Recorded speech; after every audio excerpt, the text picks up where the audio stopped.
السلام علیکم۔ ہم نے اپنے تمام سامعین کے لیے نئی کہانیوں کی ایک سیریز شروع کی ہے۔ ہم پہلے بھی کئی کہانیاں آپ کی خدمت میں پیش کر چکے ہیں اور آئندہ بھی کرتے رہیں گے۔ اگر آپ لوگوں کو ہماری یہ کاوش پسند آئے تو لائک اور کمنٹ ضرور کریں اور اس سفر میں ہمارا ساتھ دیں۔ تو چلیں ایک اور نئی کہانی کی طرف۔ اگر میں یہ کہوں کہ میں ماڈرن قسم کا پیدائشی گورکن ہوں تو غالباً غلط نہ ہوگا، کیونکہ اول تو میری پیدائش ہی اس گھرانے میں ہوئی جہاں 100 پشت سے پیشہ آباد گورکنی چلا آ رہا تھا۔ دوئم یہ کہ اس زمانے میں جب میرے لیے پاجامہ پہننا ضروری نہیں سمجھا گیا تھا، میرے جنتی ماں باپ نے میرے لیے ایک چھوٹے سے پھاوڑے کا انتظام کر دیا تھا اور میں مردہ چوہوں، گلہریوں، کتوں اور بلیوں کی ایسی خوبصورت اور خوشنما قبریں بنانے لگا تھا کہ میرے اماں ابا خوشی کے مارے جھوم اٹھے تھے۔ عمر کے ساتھ ساتھ میرا فن نکھرتا گیا اور تقریباً 9 سال کی عمر میں اپنے ابا کے ساتھ باقاعدہ نئی قبریں تیار کرنے کے لیے بطور معاون مددگار جانے لگا۔ کڑوی کسیلی بیڑیوں کے کش لگاتے ہوئے ابا قبر کھودتے اور میں مٹی اٹھا کر قبر کے چاروں طرف اس کے ڈھیر لگاتا۔ کبھی کبھی ابا تھکن محسوس کرنے لگتے تو قبر کے اندر ہی بیٹھ کر سستانا شروع کر دیتے اور ساتھ ساتھ نئے قبرستانوں کی تعمیر کے باعث مردوں کی تعداد میں نمایاں کمی ہو جانے کا گلہ کرتے ہوئے اپنی جوانی کے اس سنہری دور کو یاد کرنے لگتے جب پورے شہر کی ضروریات کے لیے صرف ایک ہمارا ہی قبرستان تھا اور سال کے پورے حصے میں کبھی ہیضہ، کبھی طاعون اور کبھی چیچک جیسی مبارک بیماریوں کی حکومت رہتی تھی، جس کی وجہ سے ایک دن میں 10 سے لے کر 25 مردوں تک کی آمد ہو جاتی تھی۔ سستا زمانہ تھا، پھر بھی کم سے کم 20 روپے روزانہ کی آمدنی لازمی تھی۔ نیاز، نذرانہ، چراغ جلانے کا معاوضہ، نقدی، اجناس اور مٹھائی کی صورت میں اس کے علاوہ تھا۔ مجھے اپنی زندگی کے کسی بھی حصے میں کسی لاش یا اس کے لواحقین سے کوئی ہمدردی محسوس نہیں ہوئی۔ عموماً ہر جنازے کے ساتھ 2-4 ایسے لوگ ہوتے تھے جو رو دھو کر اپنا حال برا کر لیتے ہیں۔ میرے لیے ایسے لوگوں کا رونا پیٹنا، چیخ پکار کرنا اور ہچکیاں سسکیاں بھرنا کسی اہمیت کا حامل نہ تھا، بلکہ بسا اوقات تو میرا دل چاہتا تھا کہ ان ماتم اور بین کرنے والوں کو مردہ شخص کے ساتھ ہی قبر میں دفن کر دوں، لیکن انسان کی ہر خواہش پوری نہیں ہوتی، اس لیے میری یہ آرزو دل ہی دل میں گھٹ کر رہ جاتی اور میں انسانوں کے بجائے کیڑے مکوڑوں اور چھوٹے چھوٹے جانوروں کو زندہ درگور کر کے کسی حد تک اپنی ازلی تشنگی کو بجھانے کی کوشش کیا کرتا۔ میں نہیں جانتا کہ آپ نے کبھی کسی جاندار کو زندہ دفن کر کے اس سرور اور کیف کو محسوس کیا یا نہیں جس سے میں 2-4 ہوا کرتا تھا۔ مختصراً اتنا سمجھ لیجئے کہ میں نے گانجے اور چرس سے لے کر ہر قسم کی دارو اور بھانت بھانت کے راکٹ استعمال کیے ہیں، لیکن ایک بار بھی جانداروں کو دفن کرنے والا مزہ کسی بھی نشہ آور چیز میں حاصل نہیں ہوا۔ ایسی صورت میں اگر میری یہ خواہش تھی کہ ایک بار کسی انسان کو زندہ درگور کروں تو یقیناً کوئی فضول اور بے جا خواہش نہیں تھی۔ سچ پوچھئے تو نئے قبرستانوں کے وجود میں آ جانے کے باوجود میرا کام ہرگز برا نہیں تھا، کم از کم آمدنی کے لحاظ سے تو اس کا کوئی جواب ہی نہیں۔ موت میرے لیے ہمیشہ حیات بخش پیغام لے کر آتی تھی۔ جن لوگوں سے ایک پائی کی بھی امید نہیں کی جا سکتی، وہی لوگ مرنے کے بعد خوشی خوشی اپنی قبر بنوائی کے کم از کم 10 روپے اور آپ سے کیا چھپانا اپنا دودھ جیسا صاف ستھرا کفن بھی عنایت کر جاتے۔ مرتے دم تک ابا کی یہی نصیحت تھی کہ بیٹا، چاہے کسی کی قبر مفت بنا دو اور چاہے کسی سے روپے لینے کے بجائے الٹا اسے 10-20 روپے دے دو، لیکن کفن کے معاملے میں کسی روح رعایت کی ضرورت نہیں۔ اس سلسلے میں وہ یہ توجیہ پیش کیا کرتے تھے کہ جب ہم قبر سے کسی مردے کا کفن کھینچ لیتے ہیں تو اس کا ہمزاد ہمیں نقصان پہنچانے کی ہرگز جرات نہیں کر سکتا، کیونکہ ہمارے سامنے وہ ہمیشہ شرم و ندامت کے باعث نگاہیں نیچی رکھتا ہے۔ چنانچہ ابا کی نصیحت پر عمل کرتے ہوئے میں نے ان کے کفن کو بھی نہیں بخشا، البتہ اماں کے اوپر میں نے تھوڑا سا ترس کھایا اور ان کا کفن نکالنے سے باز رہا۔ اس غلطی کے خمیازے میں مجھے سزا بھی بھگتنی پڑی اور میری ماں کی ہمزاد نے تقریباً 2-3 مہینے تک مجھے اتنا تنگ کیا کہ مجبور ہو کر مجھے سفلی علوم والے بابا کے پاس جانا پڑا، اور ان کے مشورے پر جب میں نے اماں کے ہمزاد کو اپنا تازہ خون ایک پیالے میں رکھ کر پیش کیا تب کہیں میری جان چھوٹی۔ پورے طور پر پھر بھی نہیں، کیونکہ ہمزاد نے یہ شرط بھی لگا دی تھی کہ ہر ماہ کی 14ویں تاریخ کو اسے ایک پیالہ انسانی خون کا ملنا چاہیے۔ اپنے تجربات اور مشاہدات کی روشنی میں میرا آپ کے لیے مخلصانہ مشورہ یہی ہے کہ ہمزاد کی انتقامی کارروائیوں سے بچنے کے لیے آپ اپنے ماں باپ یا دوست احباب یا بچوں بچیوں پر ہرگز ترس نہ کھائیں، بصورت دیگر آپ زیادہ سے زیادہ اپنا ہی خون پیش کر سکیں گے۔ میری طرح مہینے کے مہینے دوسروں کے خون کا انتظام کرنا آپ کے لیے مصیبت اور پریشانی کا باعث بن جائے گا۔ نتیجہ یہ ہوگا کہ 1 سال کے اندر اندر آپ کا جسم کا سارا خون خشک ہو جائے گا اور آپ منو مٹی کے نیچے بغیر کسی کفن کے پڑے ہوں گے۔ غالباً آپ نے اب تک میرے بارے میں 3 خصوصی باتوں کا اندازہ لگایا ہوگا، یعنی نمبر 1، میرا کسی انسان کو زندہ دفن کرنے کا شوق، نمبر 2، میری ڈائن ماں کے ہمزاد کی فرمائش، اور نمبر 3، سفلی علوم والے بابا کی دوستی۔ جس شخص کے اندر 3 خوبیاں جمع ہو جائیں، میرے خیال میں اسے اور کچھ نہیں چاہیے، مگر اب اسے کیا کہا جائے کہ ان میں سے ہر خوبی بذات خود بے شمار خوبیوں کا مجموعہ تھی۔ چنانچہ اگر میں نے پارٹ ٹائم کے طور پر شہر کے بارونق علاقہ میں ایک چھوٹی سی کباب کی دکان کھول لی اور لوگوں کی ایک بڑی تعداد وہاں کباب کھانے آنے لگی، تو آپ کو کوئی تعجب نہیں ہونا چاہیے، کیونکہ جس ذائقے اور سواد کے کباب ہمارے ہاں ملتے تھے، ایسا ذائقہ اور ایسا سواد کسی دوسری جگہ سے حاصل ہونا محال تھا۔ آپ عقل مند ہیں، وجہ سمجھ ہی گئے ہوں گے، نہیں سمجھے تو قدرے صبر سے کام لیجیے۔ میری داستان کوئی معمہ یا پہیلی نہیں، ہر بات کی خود بخود وضاحت ہوتی چلی جائے گی۔ شرط صرف یہ ہے کہ آپ میری تینوں باتوں کو اپنی نظر کے سامنے رکھیں، نیز ایسے گورکن کی تصویر بھی اپنے ذہن میں رکھیں جو بالکل ماڈرن قسم کا تھا، سوٹ بوٹ اینک اور نکٹائی سے لیس، اور جس کو پہلی نظر میں دیکھنے والے گورکن سے زیادہ کسی کالج کا پروفیسر سمجھتے تھے۔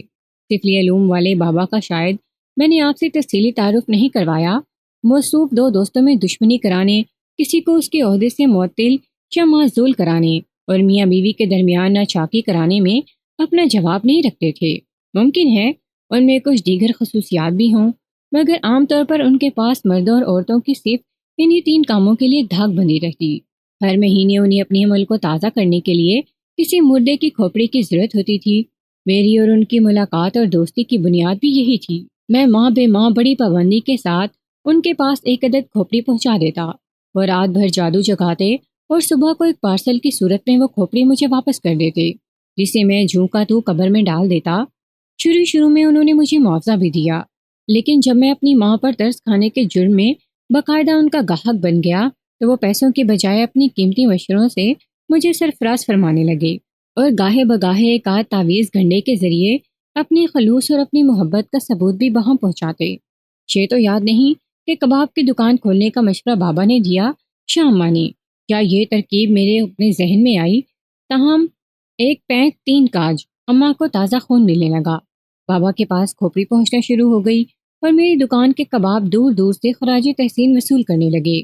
چند ہی مہینوں میں یہ عالم ہو گیا کہ شہر کے دوسرے مشہور و معروف کباب فروش مثلاً کالے خان، شیخ اللہ اور شان الہی ہاتھ پر ہاتھ دھر کر بیٹھ گئے، اور فقیر محمد یعنی مد ناچیز کی دکان پر لوگوں کا ایسا تانتا بندھا کہ کام سنبھالنا دوبر ہو گیا۔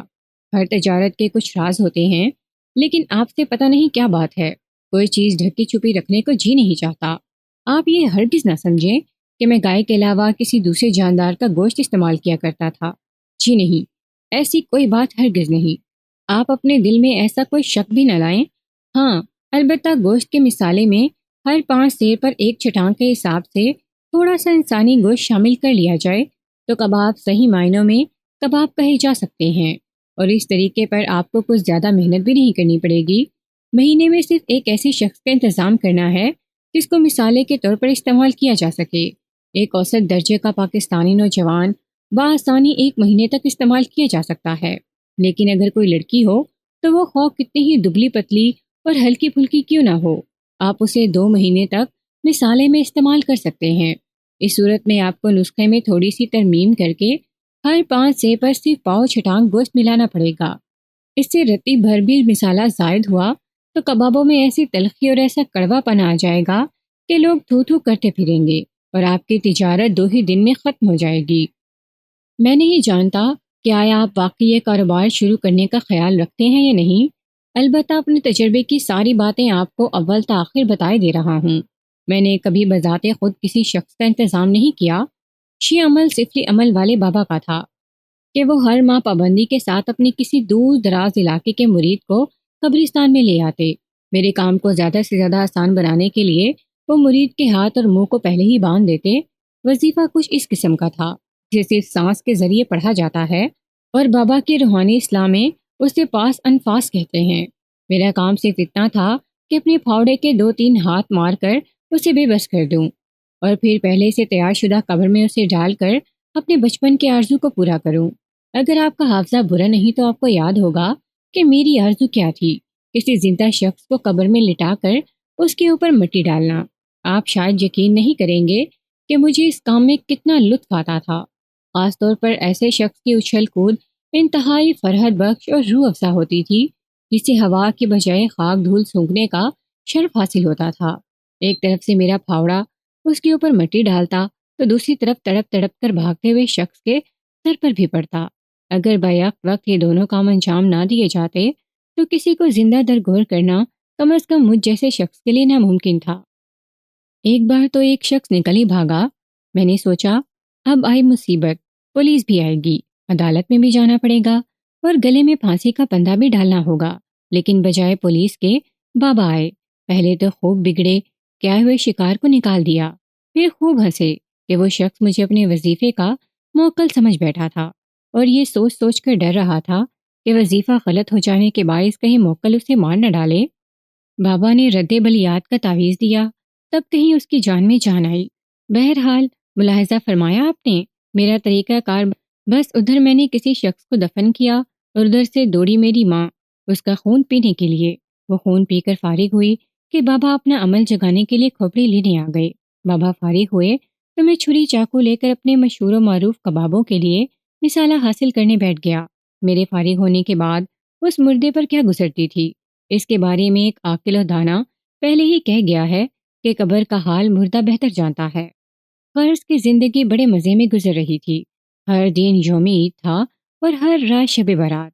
بابا بھی خوش، اماں بھی خوش، اور میری خوشی کا تو تصور بھی ناممکن ہے۔ جتنی زیادہ سے زیادہ خوشی کا آپ تصور کر سکتے ہیں تصور کیجئے اور پھر اسے 100 سے ضرب دے دیجئے۔ میری خوشی کے کم سے کم حصے کو معلوم کرنے کا یہ سب سے آسان طریقہ ہے۔ آپ نے سنا ہوگا کہ سفلی علوم والے انتہائی قوت و طاقت کے مالک ہوتے ہوئے بھی عقل کے لحاظ سے بالکل بوم ہوتے ہیں۔ آپ کی طرح میں نے بھی یہ بات سن رکھی تھی، لیکن اس کی صداقت پر اس روز یقین آیا جب میں قبرستان میں وظیفہ پڑھنے والے ایک شخص کے پاس اپنے بچپن کی دیرینہ آرزو پوری کرنے پہنچا، اور وہاں پہنچتے ہی میری اگلی پچھلی ساری آرزوئیں اور ساری تمنائیں یک لخت ختم ہو گئیں۔ پھاوڑا دور جا گرا اور میں پھٹی پھٹی نظروں سے اسے دیکھنے لگا۔ پھر اچانک ایک عجیب سی بالکل نئی خواہش دل میں پیدا ہوئی۔ معاف کیجیے، کچھ غلط بیانی ہو گئی، جملے کو درست کر کے یوں پڑھیے کہ عجیب سی نئی نئی خواہشات دل میں پیدا ہو گئیں، جن میں یہ خواہش یہ تھی کہ بس اسے دیکھے جاؤ، دوسری یہ تھی کہ خود بھی اس کے پاس لیٹ کر پاس انفاس والا وظیفہ شروع کر دو، تیسری خواہش تھی کہ اس کا منہ کھول کر اس سے باتیں کرو، چوتھی خواہش تھی کہ اسے گھر لے جاؤ، اور پانچویں خواہش تھی کہ اسے کبھی اپنے سے جدا نہ کرو۔ ممکن ہے دوسری خواہشات بھی ہوں، لیکن ان 5 عدد نئی خواہشات کا گھیراؤ اتنا شدید اور اتنا بھرپور تھا کہ اگر میں دیگر خواہشات کی طرف توجہ کرتا تو شاید گھیراؤ کے فوراً بعد جلاؤ کی نوبت آ جاتی اور میں وہیں گر کر ماہی بے آب کی طرح تڑپنے لگتا۔ چنانچہ بالترتیب میں نے ان خواہشات کو تکمیل تک پہنچانے کی کوشش شروع کر دی۔ سب سے پہلے میں نے اس کے نرم و گداز پیارے پیارے چہرے اور جسم کو 15 منٹ تک تکتا رہا، پھر اس کے پاس لیٹ کر لمبی لمبی آہیں بھرنے لگا اور 10 منٹ کے بعد اس کے منہ سے ٹیپ ہٹا کر گفتگو کا آغاز کیا۔ پوچھا، آپ کا اسم شریف؟ جواب ملا، بندے کو نصیباً کہتے ہیں۔ ہائے، ایسی پیاری، ایسی میٹھی، ایسی معصوم، ایسی سریلی اور ایسی نازک آواز کہ بس کیا بتاؤں۔ نہ میرے پاس وہ الفاظ ہیں جن کے ذریعے اپنے احساسات و خیالات کا اظہار کر سکوں، نہ آپ کے پاس وہ کان ہیں جن کے ذریعے باہوش اور بدمست ہوئے بغیر آپ اس ایک جملے کے حسن کو صحیح طور پر سن سکیں۔ پوچھا، آپ یہاں یعنی قبرستان میں کیوں تشریف لائی ہیں؟ جواب ملا، اور بھلا آپ کیوں لائے ہیں؟ کیسی عقل، کیسی دانائی، کیسی ذہانت، کیسی فہم اور کیسی بصیرت کا جواب تھا۔ معلوم ہوا جیسے اس نے قتل کر دیا ہو۔ مجھے آگے بات کرنے کی ہمت نہیں تھی، قوت برداشت جواب دے چکی تھی، صبر کا پیمانہ چھلک رہا تھا۔ بس آؤ دیکھا نہ تاؤ، کمر میں ایک ہاتھ ڈالا اور ایک ہاتھ اس کی گردن کے نیچے رکھا اور پھولوں سے بھی زیادہ ہلکی اور نرم و نازک جسم والی نصیبن کو لے کر بھاگا اپنے گھر کی طرف۔ ماں چاہے ڈائن ہی کیوں نہ ہو، بہر صورت ماں ہوتی ہے۔ اس نے جب اپنے بیٹے کا گھر آباد ہوتے دیکھا تو مناسب یہی سمجھا کہ خون کا تقاضا نہ کیا جائے، لیکن بابا نے صبح ہوتے ہی پورا گھر سر پر اٹھا لیا۔ اگر 24 گھنٹے کے اندر اندر اسے کھوپڑی نہ ملی تو اپنا جادو کیسے جگائے گا، اپنے عمل کو تازہ کیسے کرے گا؟ میں نے کہا، بھاڑ میں جاؤ تم اور بھاڑ میں جائے تمہارا عمل۔ اب تو میں اس سے شادی بھی کر چکا، یعنی میرا مطلب ہے ہم لوگوں نے آپس میں ایجاب و قبول بھی کر لیا۔ پھر قدرے مسکرا کر اور اپنے لہجے میں نرمی پیدا کرتے ہوئے بولا، بابا جب میاں بیوی راضی پھر کیا کرے گا قاضی؟ اور یہ کہہ کر میں نے بابا کو بھی آنکھ ماری کہ شاید وہ بدھو میری بات سمجھ جائے، مگر اس کی عقل پر تو ایسے پتھر پڑ چکے تھے کہ وہ بار بار اپنی منمنی آواز میں گنگنا رہا تھا، تم نے اس سے شادی کر لی، تم نے اس سے شادی کر لی۔ اور جو ہی میں نے اپنا آخری جملہ آنکھ مار کر ادا کیا، وہ اس زور سے اچھلا کہ اگر چھت کمزور ہوتی تو سیدھا آسمان پر جا پہنچتا۔ پھر اس نے انتہائی ڈراؤنا کہکا لگایا، تم نے شادی کر لی محمد عثمان انصاری کے ساتھ؟ اب اچھلنے کی میری باری تھی۔ کیا بک رہے ہو بھائی؟ میں نے تمہارے پاس محمد عثمان انصاری کو بھیجا تھا، میری خود سمجھ میں نہیں آتا کہ آخر تم کیا بکواس کر رہے ہو؟ بابا نے اپنی چھوٹی چھوٹی بے نور آنکھیں جلدی جلدی جھپکاتے ہوئے کہا، ضرور کوئی نہ کوئی غلطی ہوئی تھی، میں بھاگا نصیبن کے پاس۔ تم کون ہو؟ کیوں ایک ہی رات میں بھول گئے؟ اس نے تلخی کے ساتھ کہا، اوہ میرا مطلب یہ نہیں، میں تو یہ پوچھ رہا ہوں کہ عثمان انصاری کون ہے؟ جانے میری جوتی، اس نے منہ سکوڑا، ہوگا کوئی مردود، تم تو یعنی تم، میں ہکلا گیا، تم عثمان انصاری نہیں ہونا؟ وہ معصومیت کے ساتھ کھلکھلا کر ہنس پڑی۔ مجھے ایسا محسوس ہوا جیسے یکا یک لاکھوں پھول کھل گئے ہوں، لیکن یہ موقع پیار اور محبت جتانے کا نہیں تھا۔ تم کہاں سے آئی ہو نصیبن؟ وہ پھر ہنسی، تم کہاں سے آئے ہو؟ میرا مطلب یہ نہیں، تم خواہ مخواہ چھیڑ کر رہی ہو، صحیح صحیح بات بتا دو، پہلے تم بتاؤ۔ نہیں پہلے تم۔ بڑا غصہ آیا، دل چاہا کہ دوں اسے گندی سی گالی، مگر اس کا معصوم سا بھولا بھالا پیارا پیارا چہرہ دیکھا تو گالی حلق ہی میں اٹک گئی۔ آگے بڑھ کر اس کے سیب جیسے گالوں کو چومنا ہی چاہا تھا کہ باہر سے بابا چلائے، ابے فقیر، یہ رہا اپنا محمد عثمان انصاری، سیدھا قبرستان سے چلا آ رہا ہے اپنا یار۔ باہر پہنچا تو ایک شخص بابا کے پاس بیٹھا ہوا اپنی کامیابی کی داستان سنا رہا تھا۔ بس بابا، ساری رات تمہارا بتایا ہوا وظیفہ پڑھتا رہا، نثار کھینچ لیا تھا، اس لیے کسی موکل یا بدرو نے پریشان نہیں کیا۔ ایک قبر کے پاس کچھ باتیں کرنے کی آواز آئی، شاید دو روحیں آپس میں باتیں کر رہی تھیں۔ پھر کچھ چپڑ چپڑ کی آواز آئی، میں سمجھا کوئی بجو کسی لاش کو چبا رہا ہے۔ تم نے کہا تھا موکل آئے گا، اس سے ڈرنا نہیں، بس اپنا وظیفہ جاری رکھنا۔ لیکن صبح تک نہ کوئی موکل آیا نہ کوئی وکیل۔ جب اذان کی آواز کان میں آئی تو میں وہی لمبا لمبا لیٹ کر سو گیا۔ اب آنکھ کھلی تو سوچا آپ کے پاس چلوں، اللہ نے یہی راستے ہی میں آپ سے ملاقات کرا دی۔ اب میرے لیے کیا حکم ہے؟ تم گھر چلو، ہم بھی ابھی تھوڑی دیر میں آتے ہیں، بابا نے کہا۔ استخارہ کر کے بتائیں گے کہ وظیفہ کامیاب ہوا، شاید ایک اور دن پڑھنا پڑے گا۔ عثمان انصاری چلا گیا تو بابا میری طرف متوجہ ہوئے، کیا ارادہ ہے؟ پڑھواؤں اس سے وظیفہ؟ میں نے کہا، کیوں دل توڑنے کی باتیں کرتے ہو بابا؟ ابھی میری تازی تازی شادی ہوئی ہے، شانی سمجھ لو کہ شادی ہوئی ہے نئی نویلی دلہن کو چھوڑ کر۔ کس کا دل چاہے گا کہ تمہارے لیے کھوپڑی کا انتظام کرتا پھرے؟ زیادہ سے زیادہ اتنا کر سکتا ہوں کہ جس طرح پہلے کوئی پرانی سڑی بسی کھوپڑی تمہیں دے دیا کرتا تھا، آج پھر دے دوں گا۔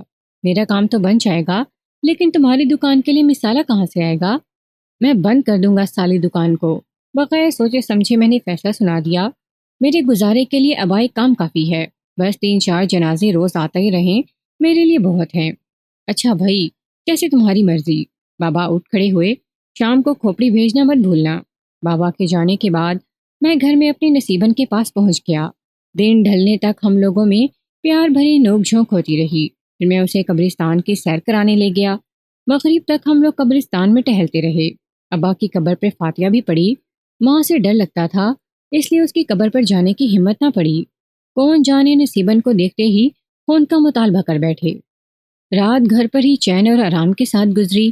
صبح کو پلک جھپکی ہی تھی کہ بابا کا مرید محمد عثمان انصاری آن موجود ہوا۔ بابا انتقال فرما گئے۔